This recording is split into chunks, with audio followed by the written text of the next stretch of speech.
Olá! Bem, o que é que acontece quando a lógica, aquela que nos guia a vida toda, simplesmente se desfaz por causa do medo? É disso que vamos falar hoje. Vamos mergulhar de cabeça num dos contos mais impactantes de Machado de Assis, A Cartomante. É uma verdadeira aula sobre tensão, traição e, claro, sobre aquela linha bem fininha que separa a razão do desespero.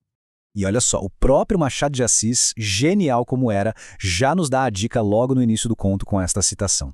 Esta frase do Hamlet, ela resume perfeitamente o coração da história. Aquele choque, sabe? O embate entre o que a nossa cabeça diz, o que a gente acredita, e aquilo que lá no fundo a gente morre de medo. Então, a nossa análise vai seguir esta jornada trágica. A gente começa com um segredo e uma previsão, depois vamos entender o triângulo amoroso, três amigos, um caso. Em seguida, a paranoia e as cartas anónimas que começam a surgir. Daí, partimos para uma consulta desesperada. E claro, a reviravolta, brutal e irónica. E no final, vamos tentar entender porque é que A Cartomante é uma obra que perdura até hoje. Vamos lá então para o primeiro ponto, o segredo e a previsão. Imaginem a cena, estamos em novembro de 1869. Rita e Camilo, os nossos dois amantes, estão a ter uma conversa às escondidas. E é nessa conversa que surge um desacordo. Um desacordo que, sem eles saberem, vai selar o destino dos dois para sempre. E é aqui que o conflito começa a ferver. De um lado, temos a Rita. Ela está desesperada, apegada à previsão de uma cartomante como se fosse a sua única salvação. Do outro, o Camilo. Ela é o cético, o racional, que basicamente ri na cara dela, sabe? Acha tudo uma bobagem. Mas para a Rita, não tem discussão. A cartomante acertou em tudo. Ok, mas para entender a dimensão do problema, o que está realmente em jogo aqui, a gente precisa de dar um passo atrás. Vamos voltar um pouco no tempo para ver como é que essa situação toda tão perigosa começou. É uma história clássica, não é? Primeiro, na infância, Vilela e Camilo tornam-se, melhores amigos, inseparáveis. Anos depois, em 1868, Vilela casa com a bela Rita.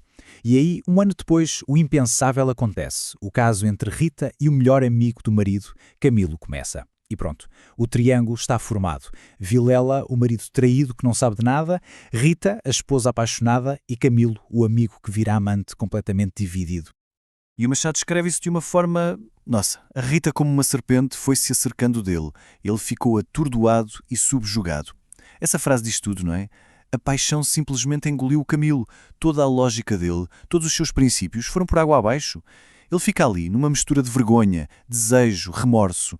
Mas no fundo ele não tem mais controlo, está completamente dominado.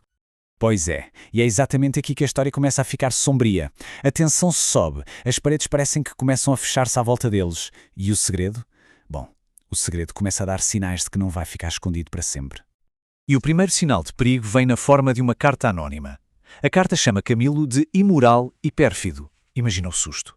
Na hora, a reação dele é afastar-se do amigo Vilela, achando que assim vai disfarçar, sabe?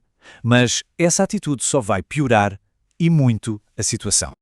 E para piorar, o próprio Vilela começa a mudar.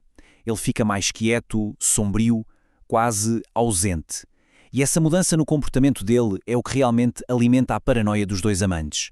Porque eles não sabem. Será que ele descobriu? Esse silêncio pesado do Vilela é muito mais assustador do que se ele chegasse gritando e acusando. Não acham? E então, chega o bilhete. Um bilhete urgente de Vilela que diz: vem já, à nossa casa. Preciso falar-te sem demora.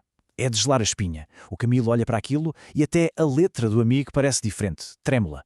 A mensagem é clara. É urgente, é agora e não parece ser coisa boa. A partir daqui, a razão do Camilo, aquela lógica toda de que ele se orgulhava, começa a desmoronar. A viagem até à casa do Vilela é puro pânico. A cabeça dele, a mil, a imaginar as piores coisas que podiam acontecer. E no meio desse desespero todo, acontece uma coisa. Uma coincidência. Ou será que foi o destino? No caminho, a carruagem dele é bloqueada por uma carroça que caiu. Ele é obrigado a parar. A sua corrida em pânico é interrompida à força. E a ironia da situação é simplesmente incrível. Onde é que ele para? Onde é que a carruagem fica presa? Exatamente em frente à casa da cartomante. O acaso, ou o destino, como queiram, coloca-o cara a cara com o lugar que ele tanto desprezou e ridicularizou. E aí fica a grande questão, não é? Preso entre o terror e a lógica, o que é que uma pessoa faz? Diante de um medo tão grande que a razão já não consegue dar conta, o Camilo faz o impensável. ele joga fora todo o ceticismo de uma vida. Num ato de desespero total, ele desce da carruagem e sobe as escadas para falar com a cartomante. E agora, a reviravolta. Entramos com ele naquela sala mal iluminada da cartomante. O Camilo está ali, completamente vulnerável, à procura de qualquer coisa. Uma resposta, um pingo de esperança. E a cartomante, ela dá-lhe exatamente o que ele foi lá buscar. Ela olha para ele e diz que vê o seu grande medo.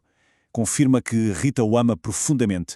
E o mais importante, ela garante que o terceiro homem, o Vilela, não sabe de nada. E para fechar, promete que nada de mal vai acontecer com eles. Cada palavra é um alívio. Ele sai de lá a flutuar, convencido de que fez a coisa certa. E ela despede-se dele com aquelas palavras em italiano. Vá, vá, ragazzo innamorato. Vá em paz. Rapaz apaixonado. Com essa bênção, ela manda um Camilo completamente novo e confiante de volta para a rua. Ele sai de lá leve, achando que o perigo passou, que o futuro está seguro. Só que a realidade que o espera na casa do Vilela é um pesadelo. Ao entrar, ele vê Rita, morta, ensanguentada num sofá. É um soco no estômago. Aquele corte seco, da esperança para o horror absoluto, é o que torna este conto tão genial e chocante. A previsão de paz bate de frente com a realidade mais brutal que se possa imaginar. E não há tempo para nada. Vilela aparece e, sem uma palavra, dispara, 2 vezes. Camilo morre ali mesmo. E a história acaba. Assim. Fria, brutal. A profecia, a segurança que lhe foi vendida, era tudo uma mentira. Ok, agora que a poeira assenta, depois deste choque, vamos tentar entender porque é que este conto funciona tão bem. O que faz de A Cartomante uma obra-prima que continua a nos assombrar. A grande chave aqui é um recurso chamado ironia dramática. O que é que isso quer dizer? Quer dizer que nós que estamos a ler sabemos mais do que o personagem. Nós vemos os sinais de perigo.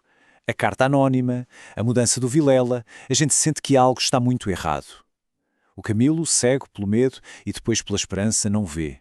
E é por isso que o alívio que ele sente ao sair da cartomante é tão trágico. A gente sabe que ele está a caminhar para uma armadilha. No fundo, o que o Machado de Assis nos mostra aqui são alguns dos seus grandes temas. Ele mostra como a razão falha completamente quando o terror toma conta. Mostra que as consequências dos nossos atos são, muitas vezes, inescapáveis. É um mergulho profundo no drama psicológico da traição e deixa no ar aquela dúvida: o que comanda a nossa vida, o destino ou as nossas escolhas? Não é só uma história de crime, é um estudo da alma humana.